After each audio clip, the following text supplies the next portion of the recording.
L'invité de 22h Max ce soir, c'est vous, Gilbert Collard. Bonsoir. Bonsoir. À bord, des milliers de migrants entassés viennent de traverser la Méditerranée. Un périple dangereux, dans des conditions souvent inhumaines. Là, il y a 6000 personnes qui viennent d'arriver d'un coup. C'est une situation extrêmement compliquée. Nous nous efforçons de continuer à garantir au prix d'efforts considérables les services de base à ces personnes. Mais ce n'est pas évident.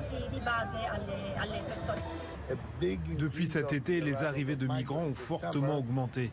Elles ont plus que doublé par rapport à l'été dernier.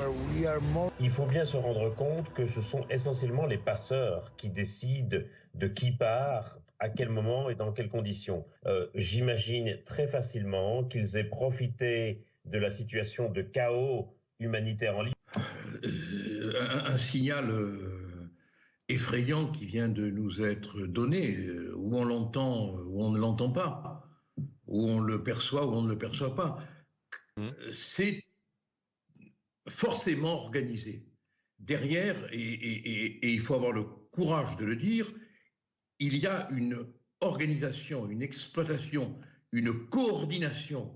On ne peut pas faire débarquer 7000 ou 6000 personnes d'un coup comme ça sur 120 bateaux s'il n'y a pas derrière toute une mise en place, toute une organisation. Mais organisée par qui? Organisée par qui, Gilbert Collard? Mais d'abord par les passeurs. Oui, évidemment. Ensuite, oui, évidemment. Le évidemment claque fort. Hein. Les passeurs, certaines ONG, je ne dis pas toutes, mais vous savez qu'il y a déjà une enquête du parquet. Pour arrêter d'être naïf. Bon, on ne peut pas voir le débarquement, pour employer un mot relativement neutre, hein, de 7000 migrants, de 7000 clandestins sur un territoire sans se poser les questions de l'organisation. Bon, il y a donc un débordement, et ce n'est que le début.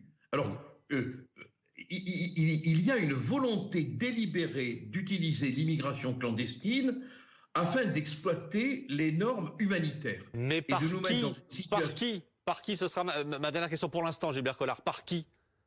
Moi, je pense qu'il y a des intérêts financiers qui sont colossaux derrière l'exploitation de la circulation des migrants. Je pense également qu'il y a une volonté, quelque part, d'introduire, je ne dis pas que c'est le lot des 6000 ou 7000 migrants, hein, comprenez-moi bien, hein, mais je pense, du reste, comme on en avait été averti il y a de cela quelques années, hein, je pense que c'est un moyen aussi de faire passer en fraude des agents du terrorisme, des déstabilisateurs de notre vie nationale en Europe. Je ne comprends pas d'où vous sortez ce type de complot, en fait. Je me garderai bien de vous traiter de quoi que ce soit en isme. Hein. Bon, parce que c'est trop facile, vous comprenez, quand on veut contester un argument, de psychiatriser le raisonnement. Bon.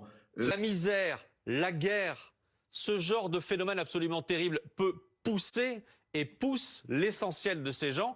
On a signé des accords avec la Turquie, on a donné de l'argent à tous ces pays pour qu'ils retiennent les migrants. Parler d'un acte de guerre de la part des pays comme l'envoie les migrants. Et ce soir, il a fait une autre interview, il a exprimé ses doutes par rapport à notamment des pays européens comme l'Allemagne qui aideraient les ONG avec de l'argent pour aider ce type de flux. Arrêtez de parler d'élan de solidarité, arrêtez de faire les curés médiatiques. Il n'y a pas de solidarité. S'il vous plaît, Gilbert Collard, ça va. Ces expressions-là, ça va, Gilbert Collard. On peut répondre simplement sur les arguments, on n'est pas obligé d'envoyer ce genre de choses à la figure des gens. Arrêtez de vendre la solidarité. Mais qu'est-ce que je vous donne? Il y a une question de capacité. Vous voulez pas le comprendre, ça. Vous voulez tellement vous donner l'âme belle que vous êtes prêt à considérer qu'un peuple, quel qu'il soit du reste, doit subir la charge de tous les poids, de toutes les difficultés. En même temps, pensez un peu au peuple aussi. Toutes les difficultés que cette immigration non intégrée, parce que massive, cause. Et il faut penser à tous ces gens qui vivent aujourd'hui véritablement dans le malheur et qui le disent de plus en plus. Alors, moi, je veux bien m'occuper de toutes les détresses. Hein. Je n'en exclus aucune. Aucune. Ces époques-là et dire finalement c'est l'histoire de l'humanité. Non, ce que traverse l'humanité actuellement, c'est une véritable crise. Si on ne veut pas que ça se termine en guerre civile, il faut pouvoir la réguler. Parce que là, entre l'afflux excessif par rapport à nos capacités d'intégration et les troubles identitaires que ça crée, les réactions politiques que ça crée, on va tout droit à des violences. Donc il faut absolument réguler cela et refroidir cela. Et ça passe par un meilleur contrôle des flux.